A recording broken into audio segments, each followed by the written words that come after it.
ಮನೆಯಲ್ಲಿ ಪದೇ ಪದೇ ಒಂದಿಲ್ಲ ಒಂದು ಕಾರಣಕ್ಕೆ ಸುದ್ದಿ ಆಗ್ತಲೇ ಇರುವಂತಹ ಸ್ಪರ್ಧಿ ಅಂದ್ರೆ ಧ್ರುವಂತ್ ಅವರು.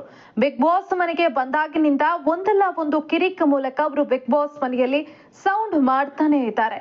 ಧ್ರುವಂತ್ ಅವರನ್ನ ಅರ್ಥ ಮಾಡ್ಕೊಳ್ಳೋದೇ ಕಷ್ಟ ಅನ್ನೋದು ಬಿಗ್ ಬಾಸ್ ಮನೆಯಲ್ಲಿರುವಂತಹ ಒಂದಷ್ಟು ಸ್ಪರ್ಧಿಗಳ ಕಂಪ್ಲೇಂಟ್. ಆ ವ್ಯಕ್ತಿ ಯಾವಾಗ ಹೇಗಿರ್ತಾನೆ, ಯಾವಾಗ ಯಾರ ಜೊತೆ ಚೆನ್ನಾಗಿರ್ತಾನೆ, ಯಾವಾಗ ಯಾರ ಜೊತೆ ಚೆನ್ನಾಗಿರಲ್ಲ ಅಂತ ಹೇಳೋದಕ್ಕೆ ಸಾಧ್ಯನೇ ಇಲ್ಲ. ಇವತ್ತು ಒಬ್ಬರನ್ನ ಹೊಗಳಿದಂತ ಧ್ರುವಂತ್ ನಾಳೆ ಅವರ ಬಗ್ಗೆನೇ ಉಲ್ಟಾ ಹೊಡೆದಿರ್ತಾರೆ, ಅಥವಾ ಇವತ್ತು ಒಬ್ಬರ ಜೊತೆ ಚೆನ್ನಾಗಿದ್ದಂತ ಧ್ರುವಂತ್ ನೆಕ್ಸ್ಟ್ ಮೂಮೆಂಟ್ಗೆ ಅವ್ರ ಜೊತೆ ಜಗಳವನ್ನ ಮಾಡ್ಕೊಳ್ತಾರೆ, ಅಥವಾ ಇವತ್ತು ಒಬ್ಬರ ಜೊತೆ ಚೆನ್ನಾಗಿದ್ದಂತ ಧ್ರುವಂತ್ ನಾಳೆ ಜಗಳ ಮಾಡ್ಕೊಂಡಿರ್ತಾರೆ, ನಾಳಿದ್ದು ಅವ್ರ ಜೊತೆನೆ ಚೆನ್ನಾಗಿರ್ತಾರೆ.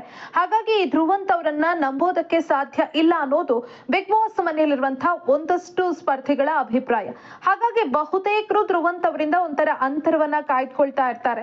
ಇನ್ನು ಎಲ್ಲಾದ್ರೂ ತಲೆ ತಿನ್ನೋದಕ್ಕೆ ಸ್ಟಾರ್ಟ್ ಮಾಡಿದ್ರೆ ಈ ಮನುಷ್ಯ ಬಿಡೋದೇ ಇಲ್ಲ ಅನ್ನೋ ಕಾರಣಕ್ಕೆ ಎಲ್ಲಾದ್ರೂ ಧ್ರುವಂತ್ ಅವರು ತಮ್ಮ ಸ್ಪೀಚ್ ಅನ್ನ ಸ್ಟಾರ್ಟ್ ಮಾಡ್ತಾ ಇದ್ದಂತೆ ಬಹುತೇಕರು ಅಲ್ಲಿಂದ ಎಸ್ಕೇಪ್ ಆಗ್ತಾರೆ. ಆ ರೀತಿ ಧ್ರುವಂತ್ ಅವರ ಬಗ್ಗೆ ಬಿಗ್ ಬಾಸ್ ಮನೆಯಲ್ಲಿ ಒಪಿನಿಯನ್ ಇದೆ.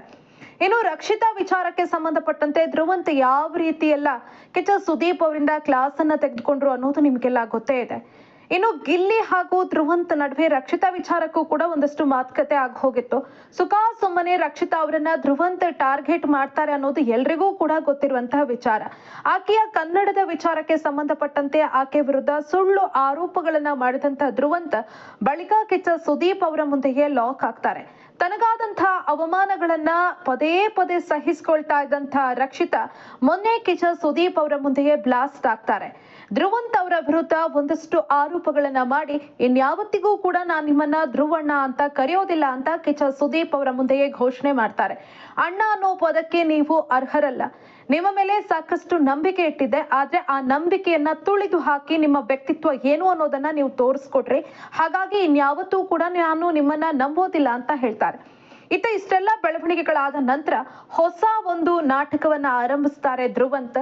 ಸ್ಪಂದನ ಮುಂದೆ ರಕ್ಷಿತಾ ಬಗ್ಗೆ ಒಂದಷ್ಟು ಒಳ್ಳೆಯ ವಿಚಾರಗಳನ್ನ ಮಾತಾಡ್ತಾರೆ. ಆಕೆ ಮಗು ಇದ್ದಂತೆ, ಆಕೆಯಲ್ಲಿ ಯಾವುದೇ ರೀತಿಯಾದಂತಹ ಕಲ್ಮಶ ಇಲ್ಲ, ಒಳ್ಳೆಯ ಹುಡುಗಿ, ಆಕೆಗೆ ಯಾವತ್ತಾದ್ರೂ ಯಾರೂ ಇಲ್ಲ ನನ್ಗೆ ಅನ್ನೋ ಭಾವನೆ ಬಂದ್ರೆ ಸದಾ ಆಕೆ ಜೊತೆ ನಾನಿರ್ತೀನಿ, ಆಕೆ ಧ್ರುವಣ್ಣ ಅಂತ ಕರೆದ್ರೆ ಸಾಕು, ನಾನು ಆಕೆಯ ಜೊತೆ ಆಕೆಯ ಸಹಾಯಕ್ಕೆ ಇರ್ತೀನಿ ಅನ್ನೋ ಮಾತನ್ನ ಹೇಳ್ತಾರೆ. ಹಾಗಾಗಿ ಧ್ರುವಂತ್ ಯಾಕೆ ಈ ರೀತಿ ಪದೇ ಪದೇ ಬಣ್ಣ ಬದಲಾಯಿಸ್ತಾರೆ ಅನ್ನೋದು ವೀಕ್ಷಕರ ಒಂದು ಪ್ರಶ್ನೆ.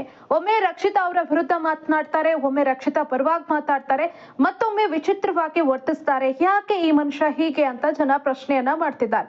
ಈ ಎಲ್ಲ ಬೆಳವಣಿಗೆಗಳ ಮಧ್ಯೆ ಮತ್ತೊಂದು ಟ್ವಿಸ್ಟ್ ಸಿಕ್ಕಿದೆ. ನಿನ್ನೆ ರಕ್ಷಿತಾ ವಿರುದ್ಧ ಮತ್ತೆ ಕಾಲ್ ಕಿರ್ಕೊಂಡು ಧ್ರುವಂತ್ ಅವರು ಜಗಳಕ್ಕೆ ಹೋಗಿದ್ದಾರೆ. ನಿನ್ನೆ ಅಡುಗೆ ಕೋಣೆಯಲ್ಲಿ ರಕ್ಷಿತಾ ಅವರು ಪಾತ್ರೆಗಳನ್ನೆಲ್ಲ ತೊಳೆದಿಟ್ಟಿದ್ರು, ಸಿಂಕ್ ಅನ್ನ ಕ್ಲೀನ್ ಮಾಡಿಟ್ಟಿದ್ರು. ಈ ಸಂದರ್ಭದಲ್ಲಿ ಧ್ರುವಂತ್ ಅವರು ಒಂದಷ್ಟು ತಟ್ಟೆಗಳನ್ನ ಟಿಶ್ಯೂ ಸಹಿತ ತಂದು ಸಿಂಕಿಗೆ ಹಾಕ್ತಾರೆ. ಇದು ರಕ್ಷಿತಾ ಅವರನ್ನ ಕೆರಳಿಸುತ್ತೆ. ನಾನು ಕಷ್ಟಪಟ್ಟು ಇಲ್ಲೆಲ್ಲ ಕ್ಲೀನ್ ಮಾಡಿ ಇಟ್ಟಿದ್ದೀನಿ, ಹೀಗಿರುವಾಗ ಈ ರೀತಿ ತಂದು ಸುರಿದ್ರೆ ನಾನೇನ್ ಮಾಡ್ಬೇಕು, ನನ್ನ ಕೆಲಸಕ್ಕೆ ಯಾಕೆ ತೊಂದರೆ ಮಾಡ್ಬೇಕು ಅಂತ ಪ್ರಶ್ನೆಯನ್ನ ಮಾಡ್ತಾರೆ. ಇಷ್ಟಾಗ್ತಾ ಇದ್ದಂತೆ ರೊಚ್ಚಿಗೆದ್ದಂತಹ ಧ್ರುವಂತ್ ಅವರು ಏನೇನೋ ಸುಳ್ಳು ಸುಳ್ಳು ಅಪವಾದಗಳನ್ನ ಮಾಡ್ತಾರೆ. ಮಾಳು ಬಂದು ಕ್ಯಾಪ್ಟನ್ ಆದಂತಹ ಅಭಿಷೇಕ್ಗೆ ಏನ್ ನಡೀತು ಅನ್ನೋದನ್ನ ಎಕ್ಸ್ಪ್ಲೈನ್ ಮಾಡೋದಕ್ಕೂ ಕೂಡ ಧ್ರುವಂತ್ ಅವರು ಬಿಡೋದಿಲ್ಲ. ಮಾಳು ಈ ಸಂದರ್ಭದಲ್ಲಿ ಸ್ಪಷ್ಟನೆಯನ್ನ ಕೊಡ್ತಾರೆ. ಆಕೆ ಎಲ್ಲ ಕ್ಲೀನ್ ಮಾಡಿಟ್ಟಿದ್ಲು, ಟಿಶ್ಯೂ ಸಹಿತ ಅವರು ಪ್ಲೇಟ್ಗಳನ್ನ ತಂದು ಹಾಕಿದ್ದಕ್ಕೆ ಯಾಕೆ ಹಾಕಿದ್ದೀರಿ ಅಂತ ಆಕೆ ಪ್ರಶ್ನೆ ಮಾಡಿದ್ದಕ್ಕೆ ಈ ರೀತಿ ಧ್ರುವಂತ್ ವರ್ತಿಸ್ತಿದ್ದಾರೆ ಅಂತ ಹೇಳ್ತಾರೆ. ಅಲ್ಲದೆ ಕ್ಯಾಪ್ಟನ್ ಅಭಿ ಅವರು ಕ್ಯಾಪ್ಟನ್ ರೂಮ್ಗೆ ಹೋಗಿ ಈ ವಿಚಾರಕ್ಕೆ ಸಂಬಂಧಪಟ್ಟಂತೆ ಮೂವರ ಜೊತೆ ಕೂಡ ಮಾತನಾಡ್ತಾರೆ. ಆ ಸಂದರ್ಭದಲ್ಲಿ ಎಂಟ್ರಿ ಆದಂತಹ ರಕ್ಷಿತಾ ಅವರು ಒಂದು ವಾರ್ನನ್ನ ಮಾಡ್ತಾರೆ. ದಯವಿಟ್ಟು ನನ್ನ ಕೆಲಸವನ್ನ ಮಾಡೋದಕ್ಕೆ ನನ್ಗೆ ಬಿಡಿ, ನೀವು ನನ್ನ ಕೆಲಸದಲ್ಲಿ ಇಂಟರ್ಫಿಯರ್ ಆಗ್ಬೇಡಿ ಅನ್ನೋ ಎಚ್ಚರಿಕೆಯನ್ನ ಕೊಡ್ತಾರೆ. ಆ ಮೂಲಕ ಪದೇ ಪದೇ ಧ್ರುವಂತ್ ಅವರು ರಕ್ಷಿತಾ ಅವರ ಜೊತೆ ಕಿರಿಕನ್ನ ಯಾಕೆ ಮಾಡ್ಕೊಳ್ತಿದ್ದಾರೆ ಅಂತ ಜನ ಪ್ರಶ್ನೆಯನ್ನ ಮಾಡ್ತಿದ್ದಾರೆ. ಧ್ರುವಂತ್ ಅವರು ತನ್ನ ಆಟವನ್ನ ತಾನು ಆಟ ಆಡೋದು ಬಿಟ್ಟು ಪದೇ ಪದೇ ರಕ್ಷಿತಾ ಜೊತೆ ಯಾಕೆ ಕಿರಿಕ್ ಮಾಡ್ಕೊಳ್ತಾ ಇದ್ದಾರೆ, ರಕ್ಷಿತಾ ಮೂಲಕ ತಾನು ಹೈಲೈಟ್ ಆಗ್ಬೇಕು ಅನ್ನೋ ಕಾರಣಕ್ಕೆ ಈ ರೀತಿಯಾದಂತಹ ವರ್ತನೆಯನ್ನ ಧ್ರುವಂತ್ ತೋರಿಸ್ತಾರ. ಒಂದು ಕಡೆ ರಕ್ಷಿತಾ ಅವರನ್ನ ಹೊಗಳ್ತಾರೆ, ಒಂದು ಕಡೆ ರಕ್ಷಿತಾ ವಿಚಾರದಲ್ಲಿ ನಾನು ತಪ್ಪು ಮಾಡಿದೆ ಅನ್ನೋ ರೀತಿಯಲ್ಲಿ ಮಾತುಗಳನ್ನ ಆಡ್ತಾರೆ. ಮತ್ತೊಂದು ಕಡೆ ಅದೇ ರಕ್ಷಿತಾ ಜೊತೆ ಜಗಳವನ್ನ ಮಾಡ್ಕೊಳ್ತಾರೆ. ಹಾಗಾದ್ರೆ ಈ ವ್ಯಕ್ತಿಯನ್ನ ನಾವು ನಂಬೋದು ಹೇಗೆ? ಹಾಗಾದ್ರೆ ರಿಯಲ್ ಆಗಿರುವಂತಹ ಧ್ರುವಂತ್ ಯಾರು? ಯಾವಾಗ ಅವರು ರಿಯಲ್ ಆಗಿದ್ರು? ಅಥವಾ ಇನ್ನೂ ಕೂಡ ಬಿಗ್ ಬಾಸ್ ಮನೆಯಲ್ಲಿ ಕನ್ಫ್ಯೂಷನ್ ಅಲ್ಲೇ ಇದ್ದಾರಾ ಧ್ರುವಂತ್ ಅವರು? 50 ದಿನಗಳನ್ನ ಕಳೆದಿದೆ. ಈ ವ್ಯಕ್ತಿ ದಿನಕ್ಕೊಂದು ರೀತಿಯಲ್ಲಿ ವರ್ತಿಸಿದ್ರೆ ಇವರನ್ನ ಹೇಗೆ ನಂಬೋದು ಅಂತ ಜನ ಪ್ರಶ್ನೆಯನ್ನ ಮಾಡ್ತಿದ್ದಾರೆ. ಬಹುತೇಕರು ಧ್ರುವಂತ್ ಅವರೇ, ನಿಮ್ಗೆ ತುಂಬಾ ದಿನ ಇಲ್ಲಿರೋದಕ್ಕಾಗಲ್ಲ, ದಯವಿಟ್ಟು ಹೋಗ್ಬಿಡಿ ಮನೆಗೆ ಅನ್ನೋ ರೀತಿಯಲ್ಲಿ ಕಮೆಂಟ್ ಗಳನ್ನ ಹಾಕ್ತಿದ್ದಾರೆ. ಸದ್ಯಕ್ಕೆ ನಿನ್ನೆಯ ಜಗಳ ವೀಕ್ಷಕರ ಕಣ್ಣನ್ನ ಕೆಂಪಗಾಗಿಸಿದೆ. ಯಾಕೆ ಸುಖಾಸುಮ್ಮನೆ ರಕ್ಷಿತಾ ಅವರನ್ನ ಟಾರ್ಗೆಟ್ ಮಾಡಿ ತಾನು ಒಂದಷ್ಟು ಜನರ ಕೆಂಗಣ್ಣಿಗೆ ಗುರಿಯಾಗಬೇಕು ಧ್ರುವಂತ್ ಅವರು?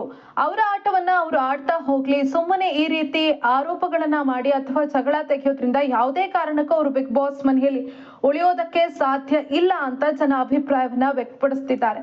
ಜೊತೆಗೆ ಒಂದಷ್ಟು ಜನ ಕಮೆಂಟ್ ಗಳನ್ನ ಹಾಕ್ತಾ ಇದ್ದಾರೆ. ಇನ್ನು ನಾಳೆ ಇನ್ನೊಂದು ಹೊಸ ನಾಟಕವನ್ನ ಕೂಡ ಧ್ರುವಂತ್ ಆರಂಭ ಮಾಡಿದ್ರೆ ಮಾಡ್ಬೋದು. ರಕ್ಷಿತಾ, ಯಾವುದೇ ಕಾರಣಕ್ಕೂ ನೀನು ಆ ವ್ಯಕ್ತಿಯನ್ನ ನಂಬೋದಕ್ಕೆ ಹೋಗ್ಬೇಡ. ಇಷ್ಟು ದಿನ ಯಾವ ರೀತಿ ಆತನಿಂದ ಗ್ಯಾಪ್ ಅನ್ನ ಮೇಂಟೈನ್ ಮಾಡಿದ್ಯೋ ಅದನ್ನೇ ಕಂಟಿನ್ಯೂ ಮಾಡು. ಆತ 1% ಕೂಡ ನಂಬಿಕೆಯನ್ನ ಹೊಂದೋದಕ್ಕೆ ಸಾಧ್ಯವಿಲ್ಲದ ವ್ಯಕ್ತಿ. ಹಾಗಾಗಿ ಆತನನ್ನ ಯಾವುದೇ ಕಾರಣಕ್ಕೂ ನಂಬಬೇಡ. ಒಂದು ವೇಳೆ ನಂಬಿದ್ರೆ ಮತ್ತೆ ನಿನ್ನನ್ನ ಹಳ್ಳಕ್ಕೆ ತಳ್ತಾನೆ. ಹಾಗಾಗಿ ಎಚ್ಚರಿಕೆಯಿಂದ ಇರು ಅಂತ ಎಚ್ಚರಿಸಿದ್ದಾರೆ.